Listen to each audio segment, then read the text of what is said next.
By Claire Messer. Penguin was in a bad mood, a very bad mood.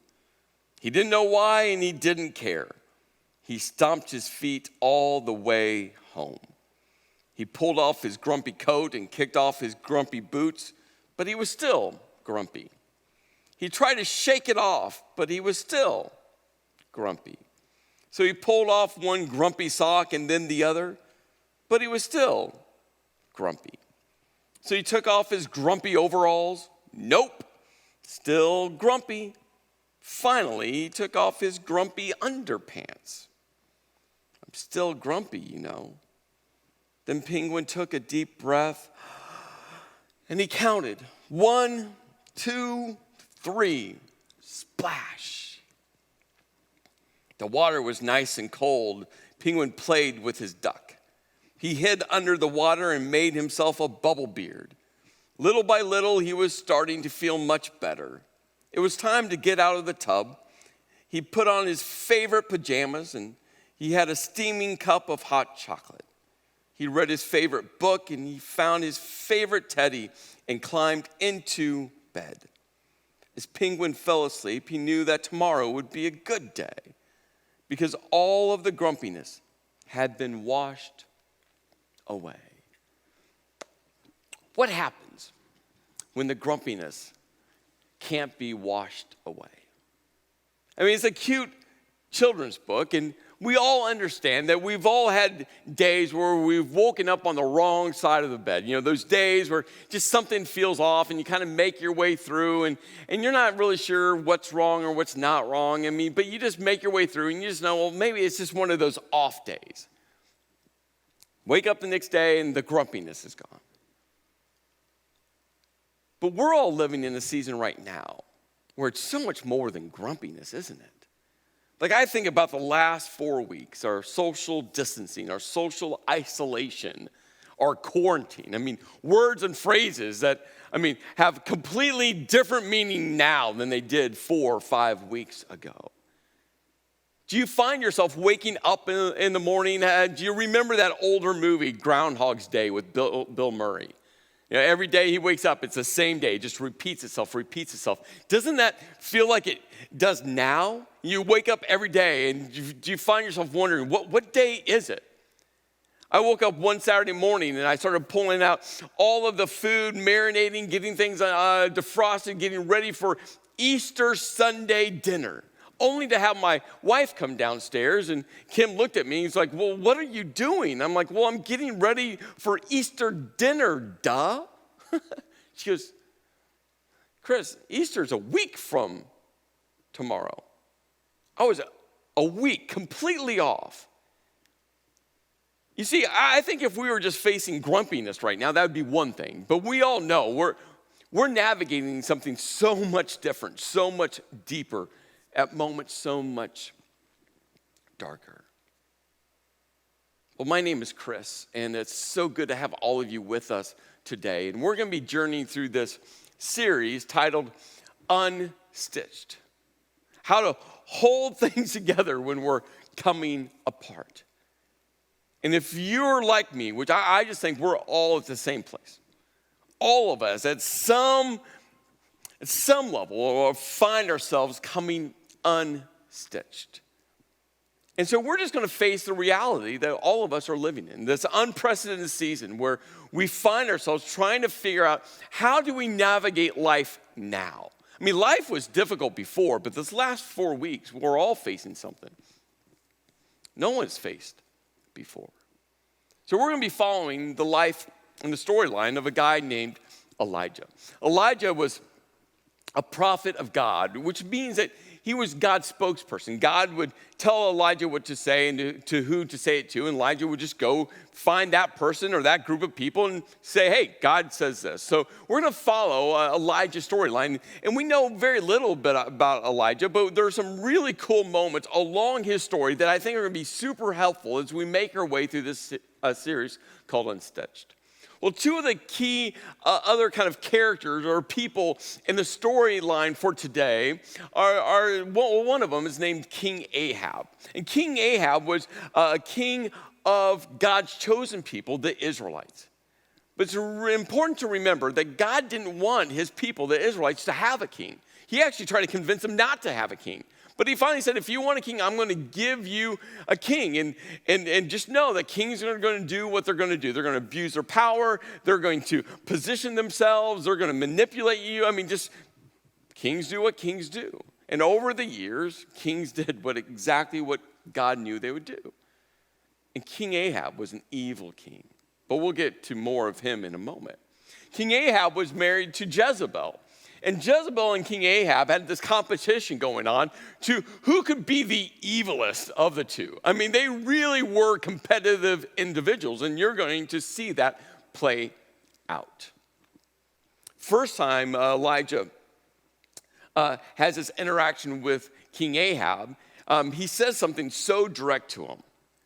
But you see, what Elijah knew is exactly what the Bible describes about Ahab. This is what the Bible says about King Ahab, that he, King Ahab, did more to provoke the anger of the Lord, the God of Israel, than any of the other kings of Israel before him. I mean, Elijah understood that King Ahab was a really evil king.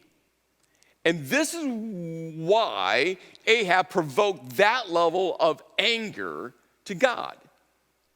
You see, King Ahab led God's people, the Israelites, away from worshiping him, the one true God, Yahweh. And King Ahab led the Israelites to worship the Canaanite gods, Baal and Asherah. Now, Baal, the literal translation of that name is, well, the one who rides the clouds. Another title for Baal was the storm god. The Canaanites would worship Baal to bring rain, to fertilize the land so the land could grow crops. Now, Baal was married to Asherah, and Asherah was the fertility goddess. And together, the ancient Canaanite faith structure, religion, was all focused on Baal and Asherah. And this is important to understand because this is deep-rooted into the culture. That if there's no rain, then there's no grain. If there's no grain, then there's no life.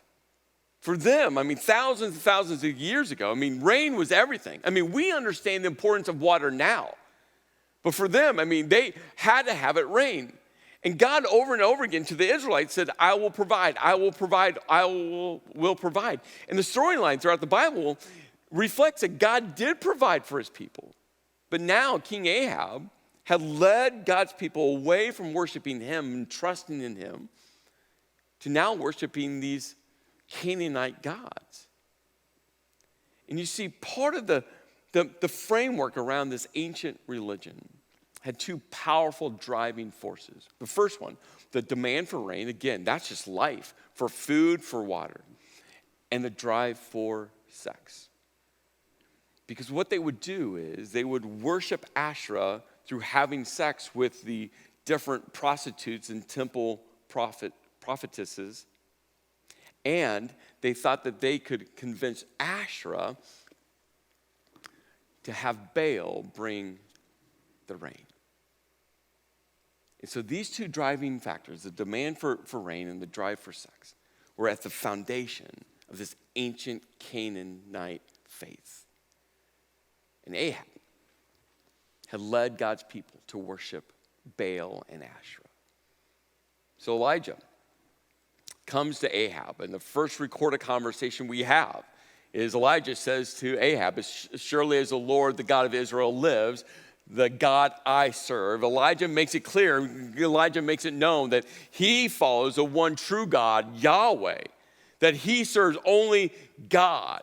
Not all of these other Canaanite gods that Ahab you're serving, you're worshiping, and you're following. No, I follow the one true God. And then Elijah gives Ahab the message from God. He says, there will be no dew or rain during the next few years until I give the word. That famine was going to erupt within the land. Famine. No rain. No crops. How you need.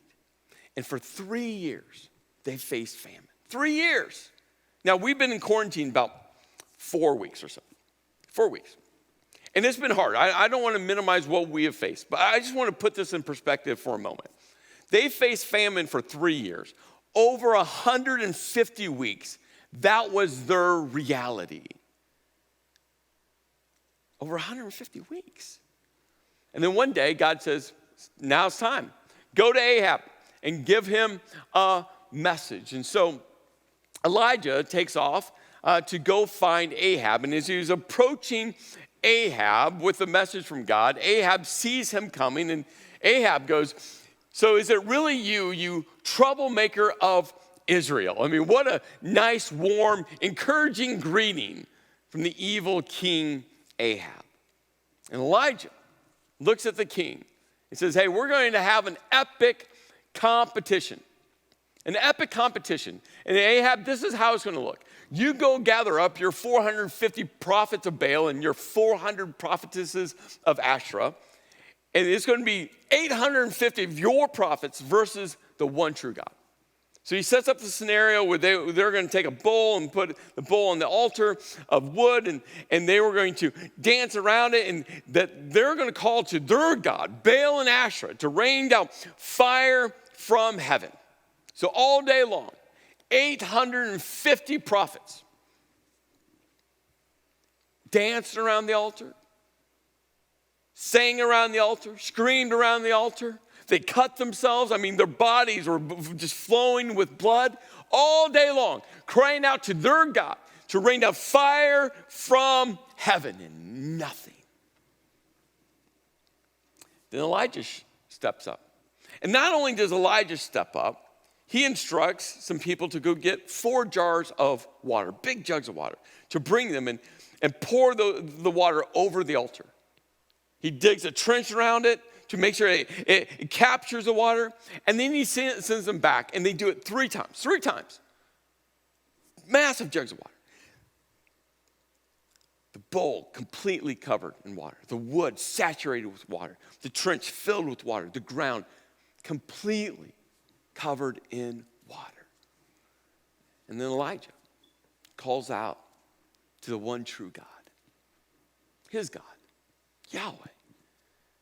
And fire rains down from heaven and burns everything up. God wins. One God, the true God, versus the 850 prophets of Baal and Asherah.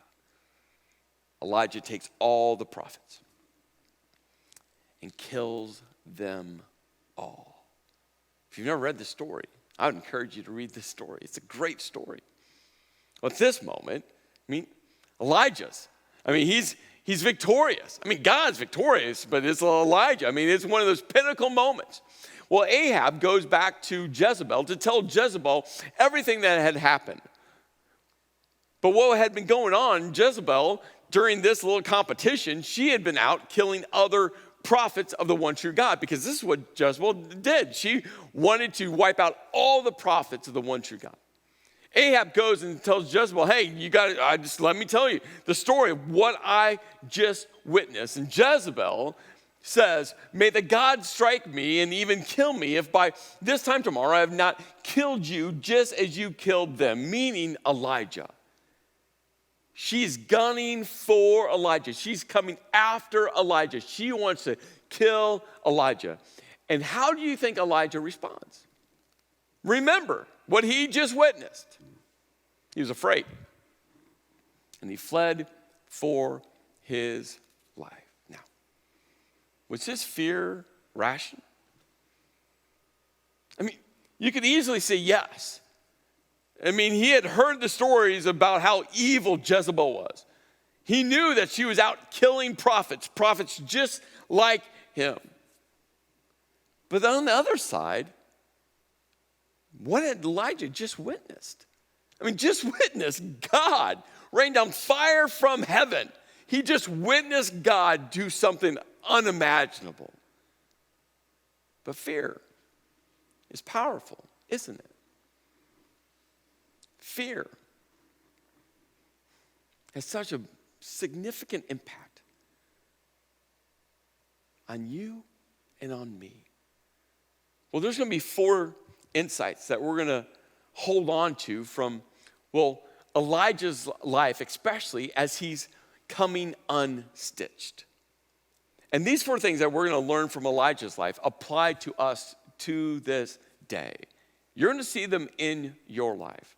Maybe all 4, maybe the 2 out of the 4. I don't know how many numbers, but you're going to find moments as you look at Elijah's life as he's coming unstitched, and it's going to be like, oh, you're going to say to yourself, yeah, that's happening right now. Well, the first one is what we see him do. He escapes. He runs for his life. And don't we do that when we become unstitched? We escape. Now, we might not run for our lives. There's other ways we all escape. We eat too much. We eat way too late at night. We eat the wrong things late at night. We drink too much. We escape into just scrolling through social media. We escape by binge watching Netflix or Hulu, right? We escape by just focusing all of our energy on our hobby. We escape by sleeping all day long. I mean, there's a whole list of things. How do you escape? You know how you escape. When you feel yourself coming unstitched, what do you do to try to get away from that feeling, from that tension, from that reality? Well, Elijah's running for his life. And he went to Beersheba, a town in Judah, and he left his servant there. And then he went on alone into the wilderness, traveling all day. Now, it's easy to read these words and just quickly make your way through it. Maybe for you, you've read the story before, and you just rush right through that because, right, there's other more exciting parts of Elijah's story. But I think this is significant because this leads to the second thing. Think about what he does, okay? He has a servant with him, a servant. Now, this wasn't a slave. This would have been, think about a close companion, someone that would have followed and walked with Elijah everywhere. You could even call him a best friend. I mean, Elijah and this servant knew each other that well because they went everywhere together. And all of a sudden, as Elijah's escaping, he looks at his servant, his friend, and says, you need to stay. I'm going to go off alone. You see, when we become unstitched, we do what Elijah did. We isolate. We isolate, don't we? It's one of the most dangerous parts as we're becoming unstitched. You see, God is in relationship with himself. It's a powerful thought. God the Father, God the Son, God the Holy Spirit. They're in relationship with themselves. And we, you and me, are created in God's image, in God's likeness.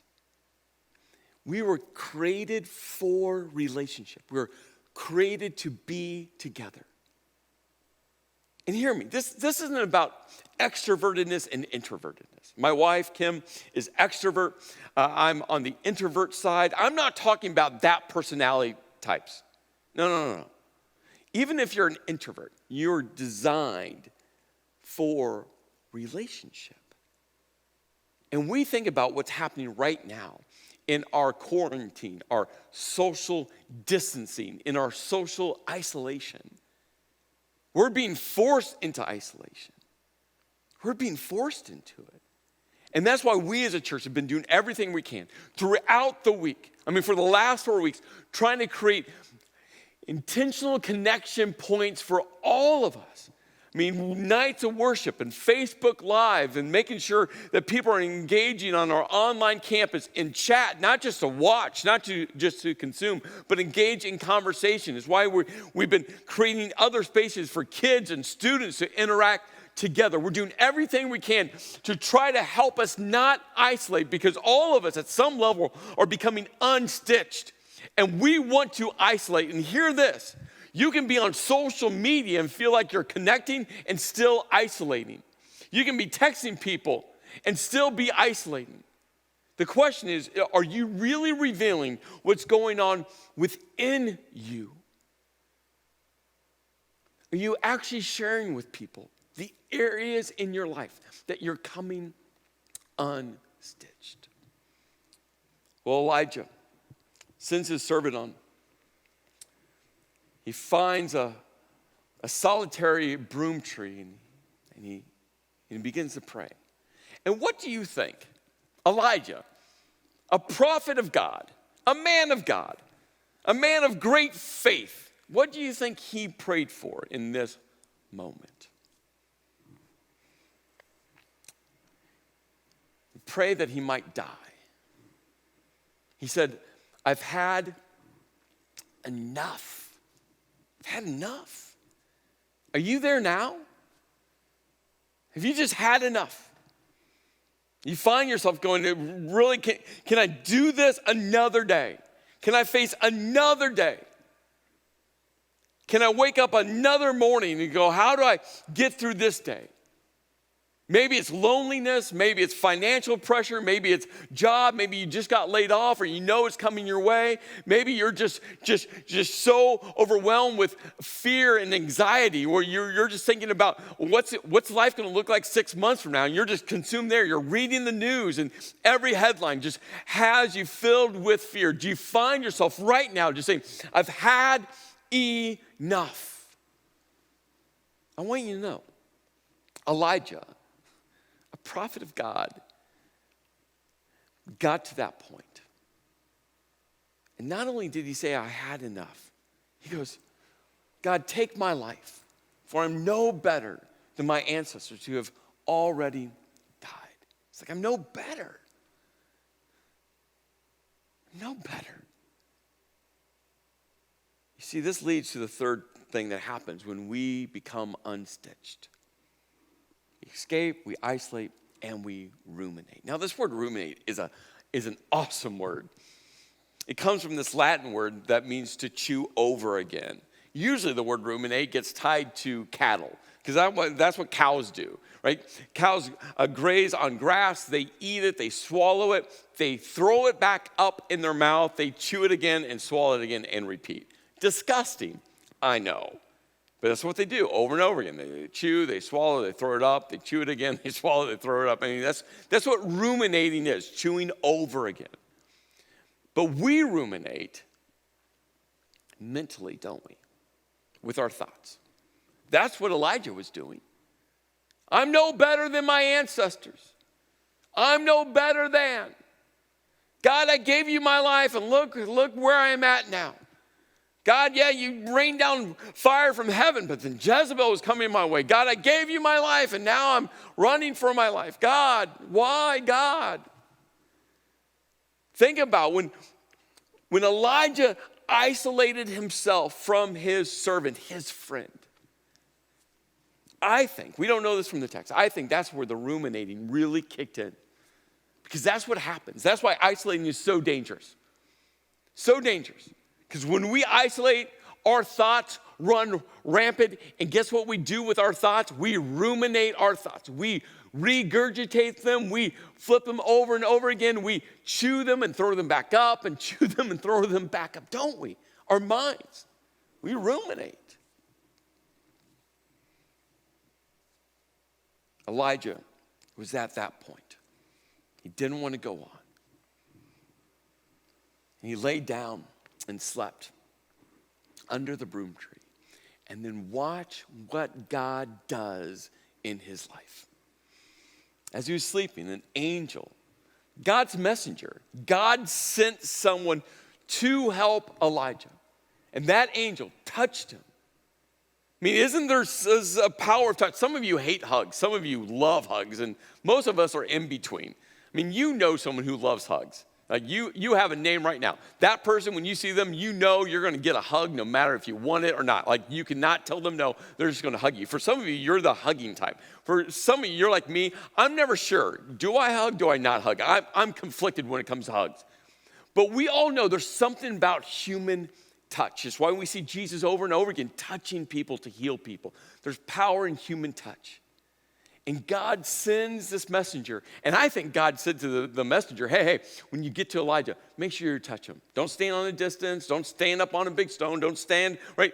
Walk up to him and put your hand on him. There's something about human touch. And he told him, get up and eat. And not only did he tell him to get up and eat, watch how God provides for him. He looked around, and Elijah looked around, and there beside his head was some bread baked on hot stones. I mean, can you smell that? And a jar of water. So Elijah ate and drank and lay down again. See, here's what God knows about all of us when we're becoming unstitched. The fourth one, we neglect. There's a whole list of things we start to neglect. Counselors, psychologists will say that whenever you're going through an extremely stressful period of life, one of the most important things that you can do physically that is connected to you mentally is to simply drink water.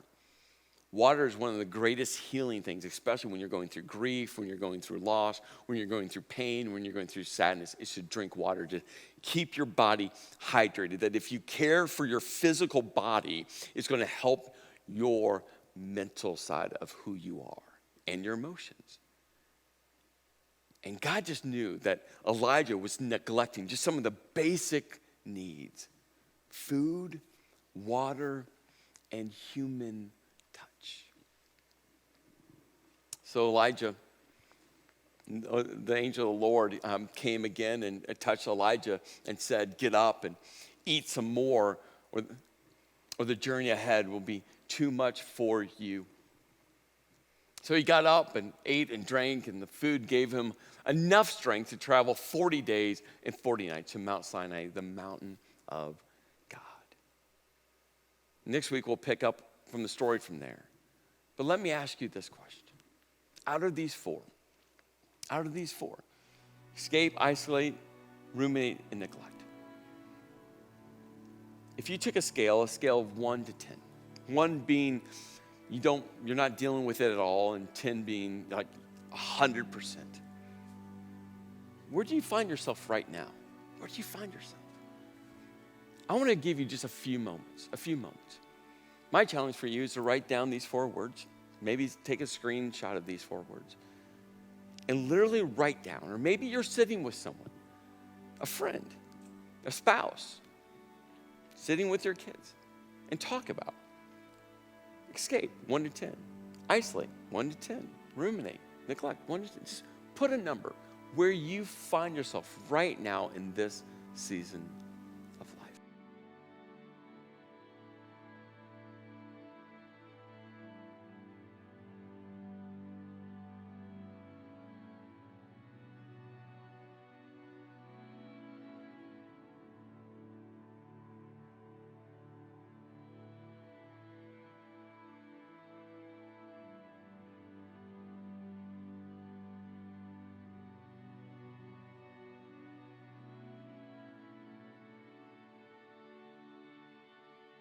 Well, I just want you to know that we as a church, we want to help you. In this season that we're facing ourselves right now, when all of us are at some level coming unstitched, and every season after, that we as a church, a gathering of people, we're committed to walking together because God has designed us to do this journey of life together. It's why we've designed what we call the life path, is we want to help people walk along the life path together. Well, one of the resources I just want to point out is you can simply go to tcconline.church/pray. We'll drop that link into the chat as well. And if you just have something that you just need us to pray for, please let us know.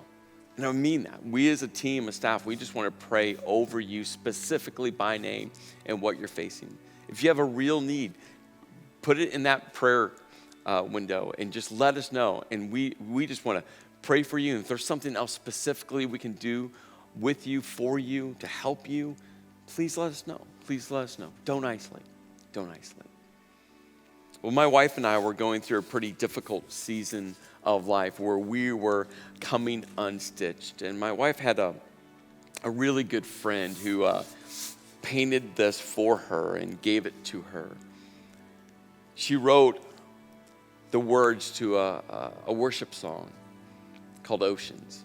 And it's a song that we're going to sing in just a few moments. But I wanted to read just a few of these words because I think these words are so fitting to what we're all facing right now.